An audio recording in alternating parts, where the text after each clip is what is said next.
Let's get straight into the coffee chat. It is now in session, and of course we start with this particular hot topic. Government is calling on communities to work together to fight alcohol abuse. Officials say substance abuse hampers efforts to curb the spread of COVID-19. Now, the resumption of alcohol sales has led to arrests and, sadly, fatalities. Of the more than 800 people arrested over the weekend, many were nabbed for drunk driving. Let's talk now about this particular matter with Sibani Mngadi. He is the spokesperson for the South African Liquor Brand Owners Association, and he joins us from Pretoria. Mr. Mngadi, thank you very much for your time. Now, while you may not have planned for police officers alongside civilians to lose their lives this weekend, in part due to the misuse of alcohol, how do you respond to those who say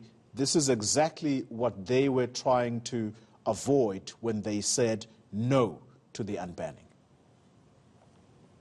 Good morning, Nkoli. Certainly, we do have a problem, and we acknowledge that problem. It's a problem that we need to address. Hence, we agree with government that we need to work together as society.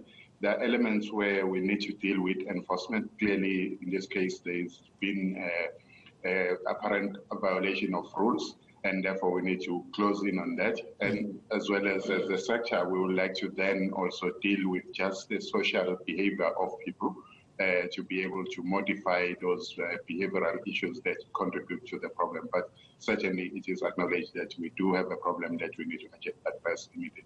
Does it disappoint you that two of those who were arrested for drunk driving were police officers? Well, clearly, I wouldn't say particular. I mean, in our sector, as the alcohol sector, almost all companies have a very strict policy around how employees need to behave, and they take firm decisions where employees are found in this situation. And we are hoping that also the police protocol, in terms of employment, they will deal with it in a swift manner. But it's certainly a bigger problem than just individual officers. And unfortunately, we've also lost officers in the metropolis over the weekend. So it is a sad situation, and that's where we would like to really pull together with government. We have committed a certain amount of resources which we think can help us to push better campaigns forward. We are reaching out to various government departments, Road Traffic Management Council. The council is being one of them, as well as the Department of Women on Gender-Based Violence. So it's a collection of problems that we need. I'll tell you why I'm putting you on the spot here about the involvement of police officers who are among those arrested for drunk driving. These are the very same people that you, as the alcohol industry, are pledging to working alongside to make sure that people behave. Now, when they are the ones who are also now going to be caught on the wrong side of the law, that doesn't inspire much confidence, does it? Yes, I think the police minister himself is on record as having said that there will be problematic officers in there amongst the many good ones. Certainly, lawlessness is something that we need to address collectively. I wouldn't want to believe that the majority of police officers would have been in the wrong side of the law. I would assume that many of them are working quite hard to keep South Africa safe, and therefore using the support of the leadership of the institution, we are hopeful that even within the police force itself, we can be able to address those problems. Yeah. Now, beyond condemnation, you are committing to scaling up and implementing the programs that will promote the responsible use of alcohol. What actually do you plan to do?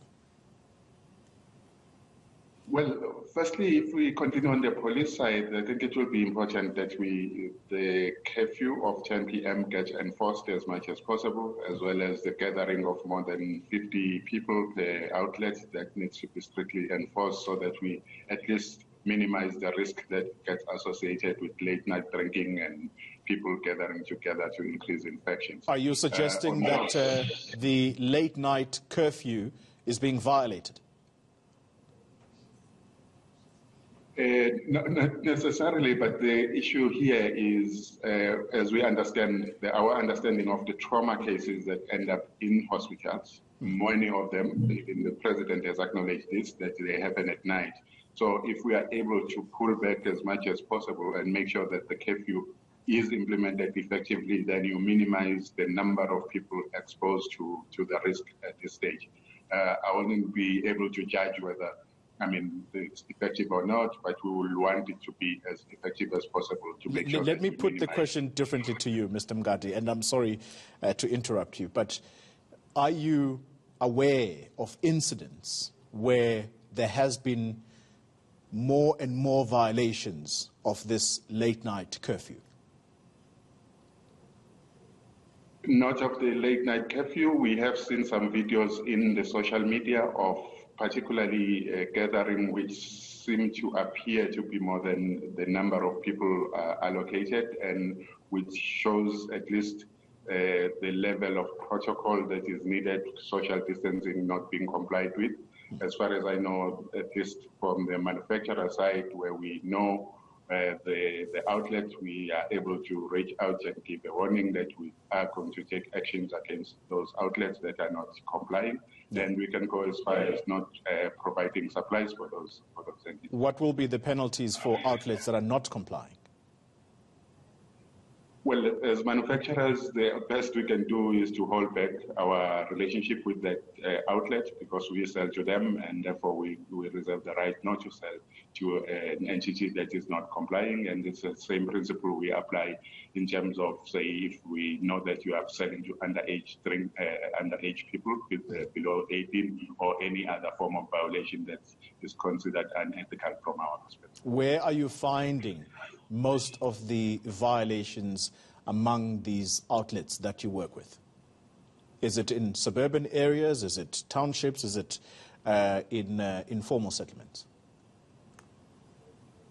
Well, the few incidents that you have seen are actually not in the township setting, because partly because we have put a lot of effort. Many of the companies that have direct distribution relationship with township outlets, we seem to be finding each other in terms of levels of compliance, and at least the incidents that I'm been aware of are more in the urban kind of business areas than in the tavern space. All right. Thank you very much for your time. Sibani Mngadi, he speaks for the South African Liquor Brand Owners Association.